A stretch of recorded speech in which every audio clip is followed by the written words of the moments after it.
Hey, John, it was Shohei Ohtani Day yesterday. Man, what an incredible pitching performance from our ace of the staff, Shohei Ohtani. And we're going to talk all about it because, well, that's what Angel fans do, right? That's right. And since the Angels are coming home, tell the world they're coming home, John and I are going to give you all our thoughts on where the best seat in the house actually is at Angel Stadium. Plus, our keys to a winning weekend series against the Nats. And we know that the Angels listen, and so they're going to have to listen to our third segment because this is going to help them win. You're Locked On with Mike and John, and this is Locked On Angels.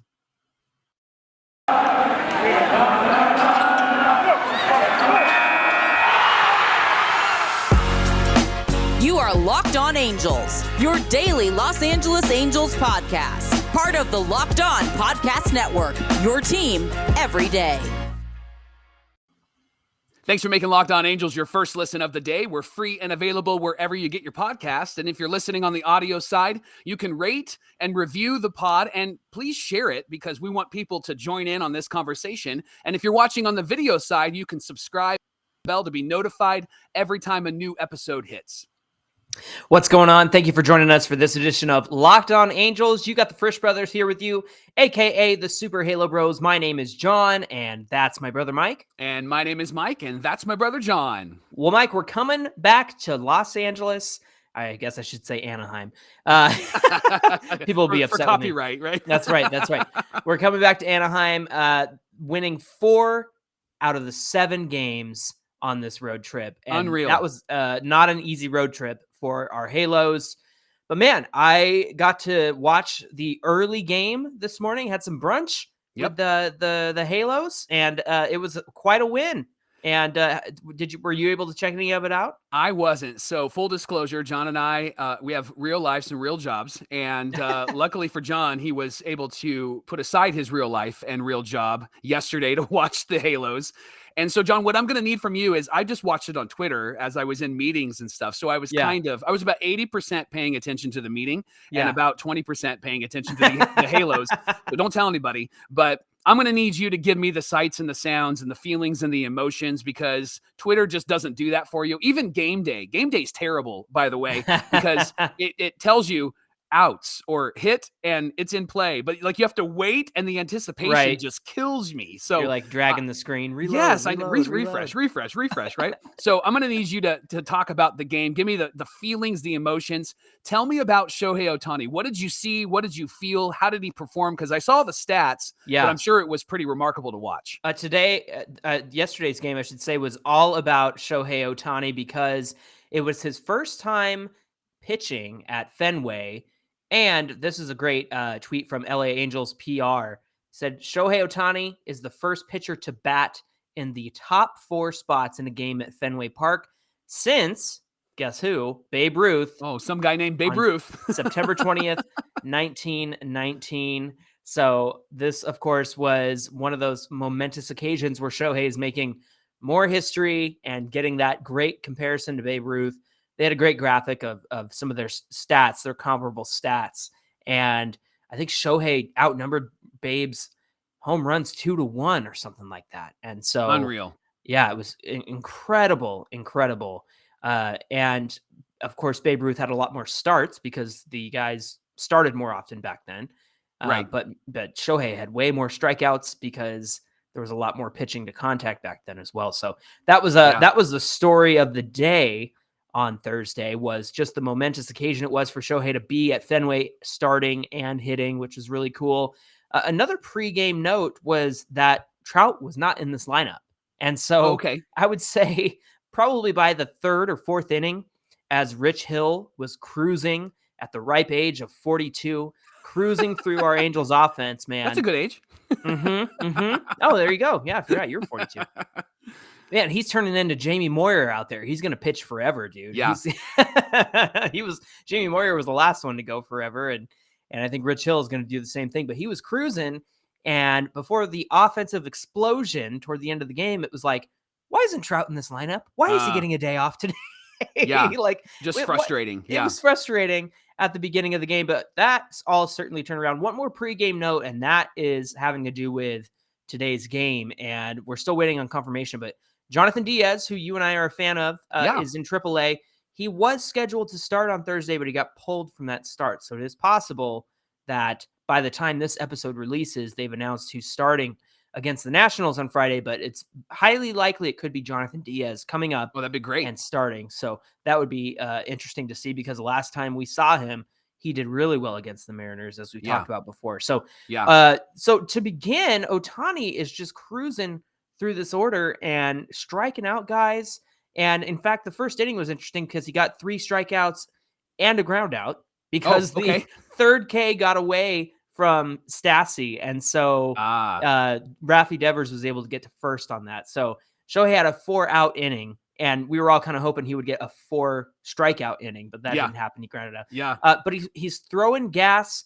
He's hitting 100 miles an hour by like the 6th or the 7th inning. Wow. And just or I should say the 5th inning, he's hitting 100 miles an hour. Okay. And so it looked like one of those games where the Angels offense was not going to come through, but they certainly did toward the end. And one more thing was Andrew Velasquez saving a run from scoring in the 5th inning. That guy there was a runner on third, and Squid totally reached out for it, and it would have gotten by anybody else. And of course, we see more Andrew Velasquez defense out there, and so he saved the run from coming home. And so that was pretty cool to see. That's great. So I saw this stat that Shohei had 99 pitches, 81 of them were strikes. So in this game, compared to his last start, as you were watching it, did you see him a bit more focused? What was different about this Shohei versus last start Shohei? You started saying Shohei had 99 pitches, but I was going to say, but a walk ain't one, or something like that. Okay, Jay-Z. It had to be done. This is the danger of doing a podcast with your brother, right? Yeah, man, he was cruising, and what he was doing was he was making use of the speed differences in his pitches, going from a 98 mile an hour fastball to an 87 mile an hour slider. Wow. And even his splitter, which he didn't locate very well a lot of the times, was getting swings and misses. In fact, Shohei had 29 swings and misses on his pitches today, which is the highest in MLB from a starter this season. In fact, there was a great tweet from Sarah Langs. Give her a follow on Twitter. But she had the most swings and misses in a game for the Angels in the pitch tracking era since 2008. Last year's pitching performance from Patrick Sandoval, he had 32 swings and misses. We all remember that. Yeah. Today, Shohei with 29. Last year, Shohei with 26.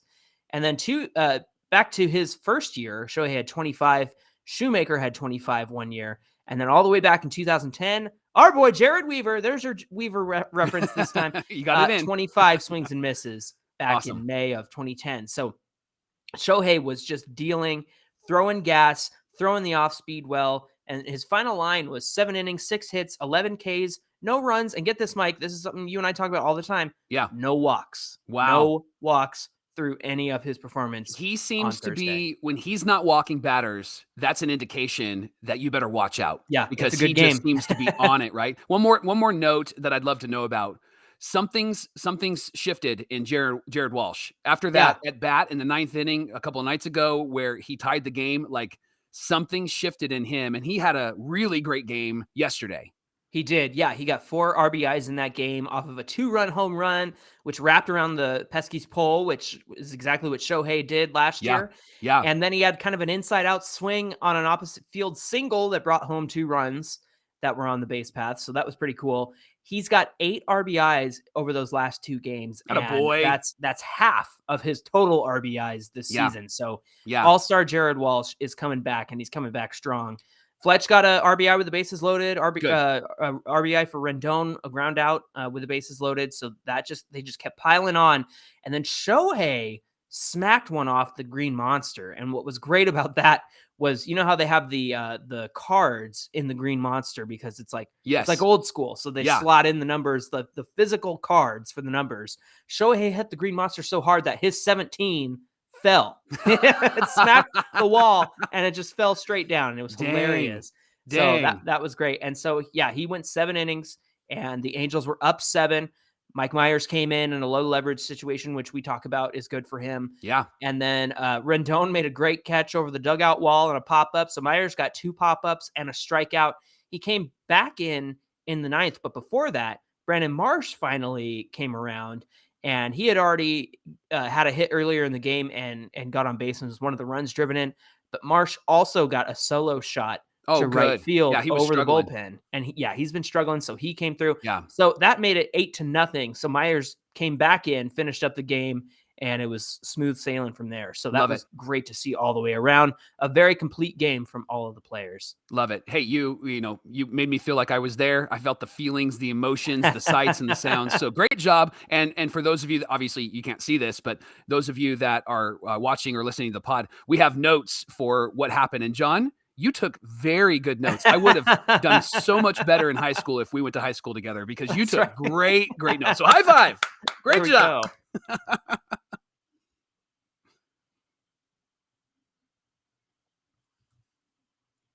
Coming up on Locked On Angels, John and I will give you our keys for a winning weekend series against the Nationals. But first, Locked On Angels is brought to you by Built Bar.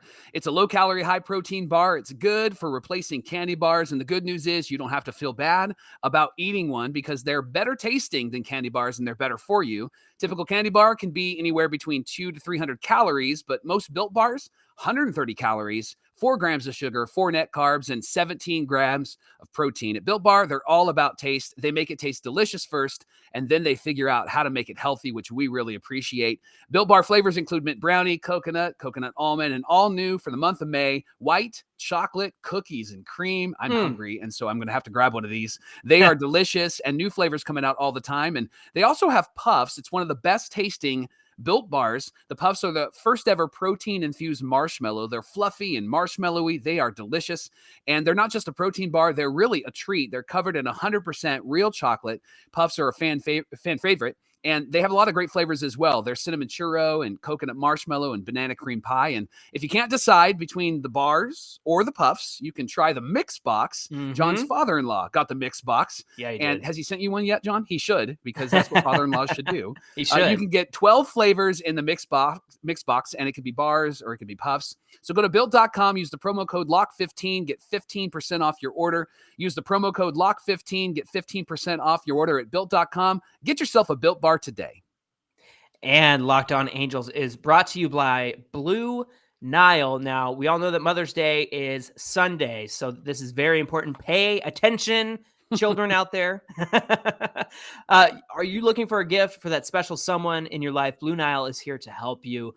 BlueNile.com is the original online jeweler. Since 1999, they've helped, Michael, millions of couples create their perfect engagement ring. Blue Nile is committed to ensuring that the highest ethical standards are observed when sourcing diamonds and jewelry, and they have a diamond price guarantee. So contact Blue Nile to compare a competitor's diamond against one of theirs. And in most cases, they can meet or beat that price. And if it's not perfect, no problem, 100% satisfaction guaranteed. And if you need your special purchase fast, in most cases, Blue Nile can deliver overnight. Now, whether you're in a relationship and you're looking to get that special someone in your life a gift, or like I said, it's Mother's Day on Sunday, you want to give mom or the mother of your kids something she'll treasure forever, well, you can do that with the fine jewelry from BlueNile.com.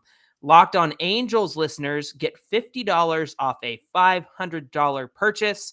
This is a podcast exclusive, only good through Mother's Day. It's just for fans of Mike Trout and Shohei Ohtani and the Angels, and fans like you. Use the code Locked On at checkout. Plus, every order is insured, ships free, and arrives in discreet packaging that won't give away what's inside. So, shop stress-free with guaranteed free shipping and returns. Find your forever piece at BlueNile.com today.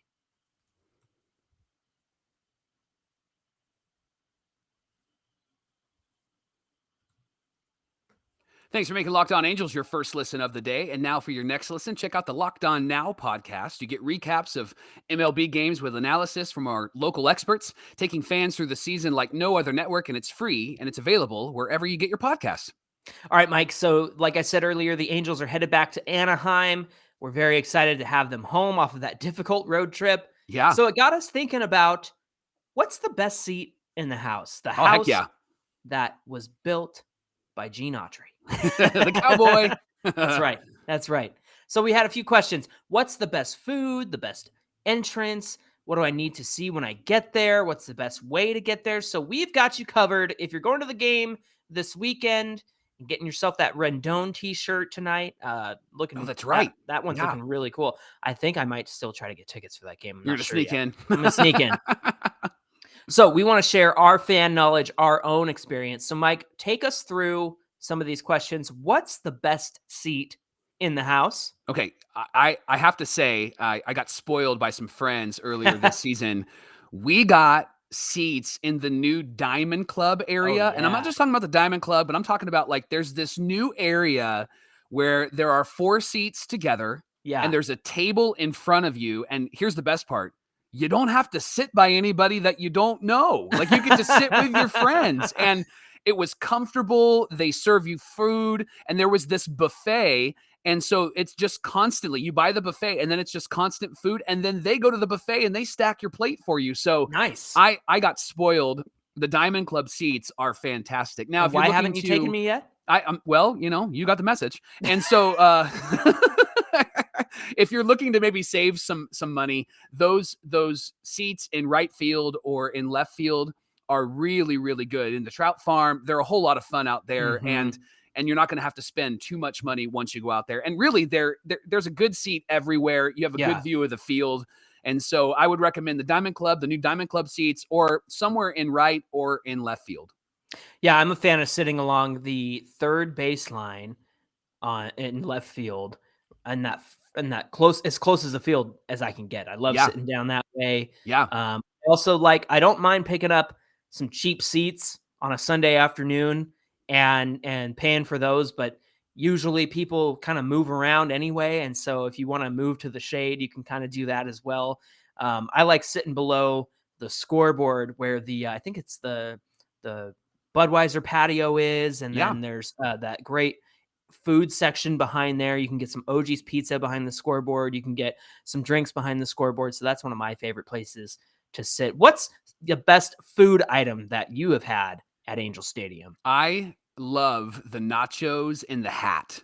They're helmet my nachos. Favorite. The helmet nachos are my favorite. Now I'm gonna go bougie on you again. The Diamond Club food is strong. I just want you to know. Okay. The club Mr. level Diamond food. Club. Yes, the club level food. Shut up. The club level food is really good as well. But the nachos and the helmet are good. And the chicken place is actually really tasty. So there's a chicken place that's in left field that you can get chicken there. And then there's also a really good place, like as you're walking towards right field, and they have all sorts of really good food in that place. So give yourself enough time. Like you're supposed to get there at least an hour before, right? So that you can get in and you can walk around. There's a lot of really good food items on that 100 and 200 levels. So when you get there, check it out. But I would recommend the chicken place, or I would recommend some nachos. I love that. Yeah, the helmet nachos are a staple, of course. Yes. Now, I'm going to be a little bit silly here because one of my favorite things to get at Angel Stadium is their soft serve waffle cones. Oh, I know about this. And the funniest thing in the world, the best one, I think, is the vanilla cone. Yeah. And that sounds plain and boring and simple. Right. It's delicious. And you are 12 years old. I cannot pass up getting a vanilla waffle cone when I go to Angel Stadium.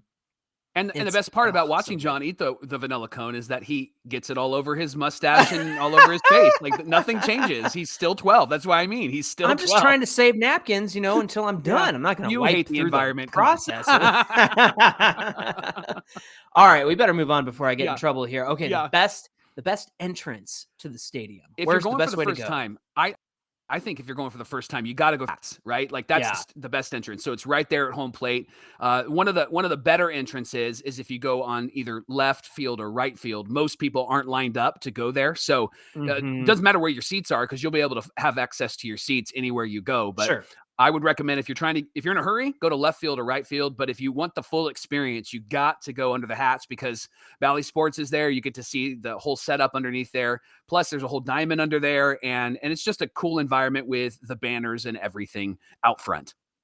Absolutely. And of course you got to go and see some of the features of the Yes. stadium, right? So Yep. where would you recommend fans going for the first time to see some of the trophy cases and things like that? Yeah, behind home plate, got to see the World Series trophy, got to see That's the Darren right. Erstad memorabilia. And then there's this new Ohtani mural that you got to go and take a selfie in front of for the Instagram, right? Like you have to do that. It's for the gram, and you only have to put a filter on it, right? This is what my daughter's taught me. So go see the Ohtani mural. That's one of the best things about Angel Stadium right now.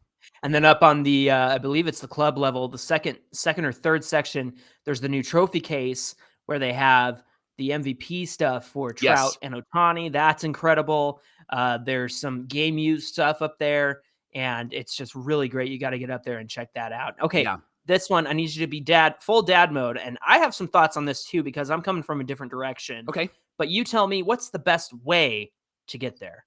If you're coming from the east, I usually like to take the 60 to the 57. Yes. Because the 57 is the main freeway in front of Angel Stadium. That's the quickest because it does have a carpool lane. So if you're driving with somebody, you can do carpool lane all the way through. The 5 freeway actually probably gives you the best access from wherever you're coming from. If you're new to this area, if you're new to getting to Angel Stadium, if you can at all costs avoid the 91, unless you have the fast track tracker. If you have that, which my friends did, and we got to the Angel Stadium in like 45 minutes. They're the ones who sent you to the Diamond Club? They are the bougie friends. Yes, oh yes. Gosh. And they are, I know I'm pretty privileged with How do I get to be friends with them?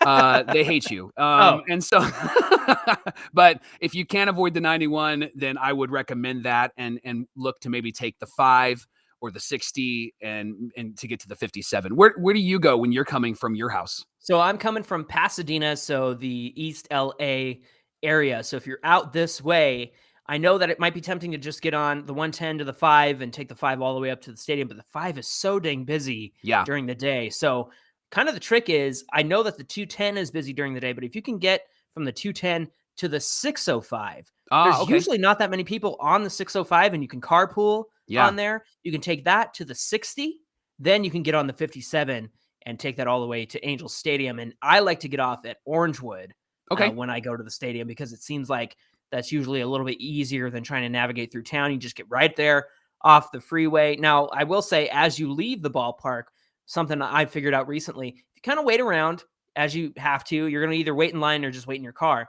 I found that if you try to exit by the Big A, that's always the best way to get out of there. It seems like a short distance to the freeway from there, and everybody's trying to go out the main way. And if you can get over there, that's always a good place to go. So hopefully Mike and I have given you a little bit of insight as the Angels come home and you're headed out there this weekend. If you have any thoughts or food thoughts or travel thoughts for us, be sure to share those with us on Twitter or Instagram, or give us a call on our voicemail.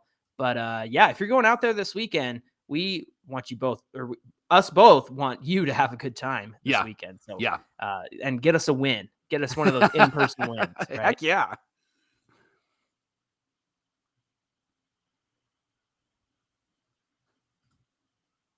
This episode of Locked On Angels is brought to you by BetOnline. Check out betonline.net. It's your number one source for all your betting stats and sports info. You can find all the latest sports developments, league reviews, and news, including this year's basketball playoffs and Major League Baseball stats. That's what we're talking about, and that's what we want to know about. So check out BetOnline. It's your continued source for all your sporting wagering information, from live betting to playoffs, esports, and more. Head to the website or use your mobile device to learn more about trends and actions. BetOnline, where the game starts.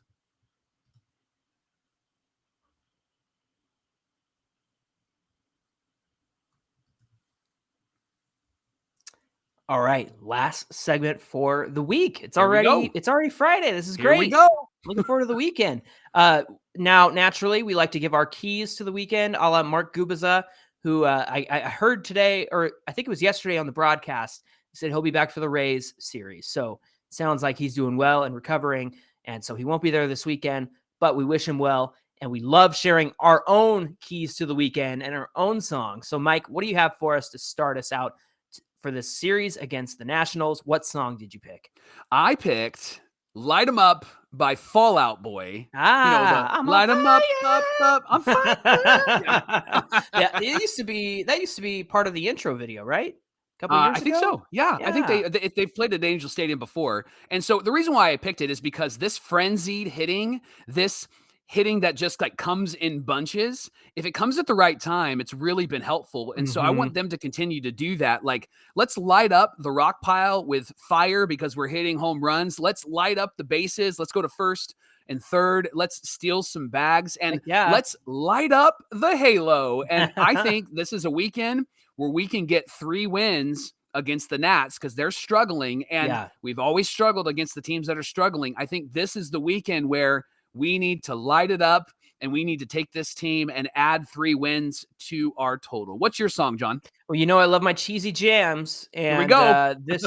This week I picked Everyone's a Winner by Hot Chocolate. Nice. Everyone's a winner, baby. That's no lie. That's no lie. So that was good. You can always count on me. I picked that one because everyone needs to be a winner this weekend. That goes for the starting pitching to the bullpen. And then I want to see more contributions up and down the lineup. It's been great to see, of course, Taylor Ward have a great week. Jared Walsh looks like he's returning to form.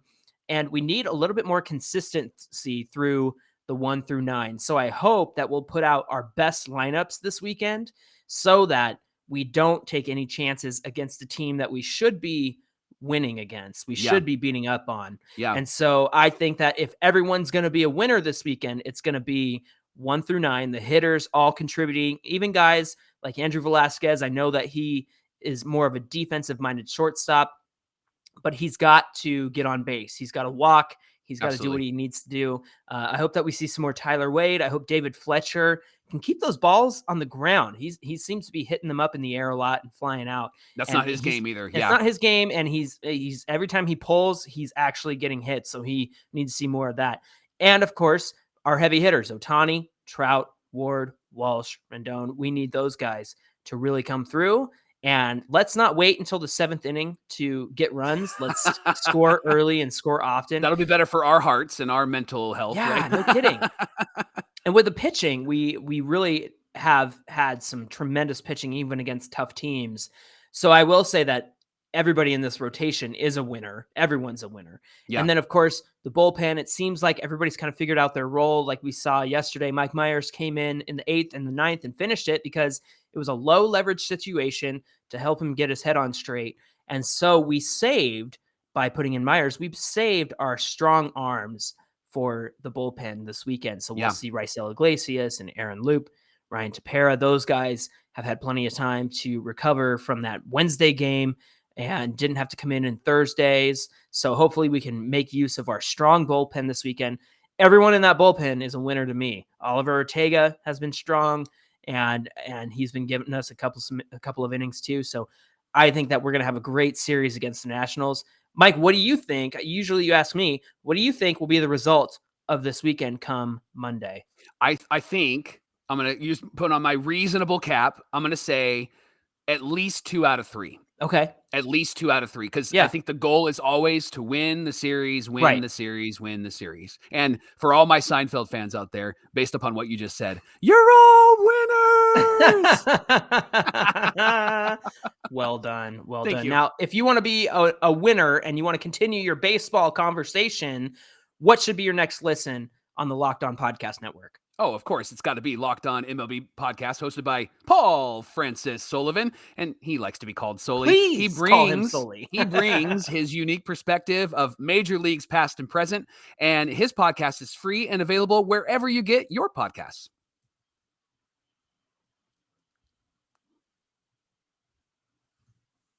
Hey, thanks for making Locked On Angels your first listen of the day. If you want to give us a follow on Twitter and keep up with all the action, give us a follow at Locked On Angels. And of course, you can connect with Mike and I on Twitter and Instagram at Super Halo Bros. And if you want to watch us on YouTube, you can search Locked On Angels in the search bar and be sure to subscribe, ring that bell, give us your subscription, and we won't let you down. We'll be here with new episodes next week, Monday through Friday. Mike, what do we have on deck for Monday? Coming up on Monday on Locked On Angels, we're going to open up that voicemail bag and we're going to answer all your Angel baseball questions. And so you can give us a call, 714-409-6396. And the number will be in the description as well. You can also ask questions on Twitter and Instagram at Super Halo Bros on Instagram. And if you're watching this on YouTube, put your questions in the comments below. We would love to help answer those questions and help you to grow your Angel knowledge about your favorite team. Love it. All right, y'all. Until Monday, thanks so much for joining us. Have a great weekend. My name is John, and that's my brother Mike. And my name is Mike, and that's my brother John. All right, we'll see you right here, hopefully with a winning series this weekend. Let's go. You're all winners.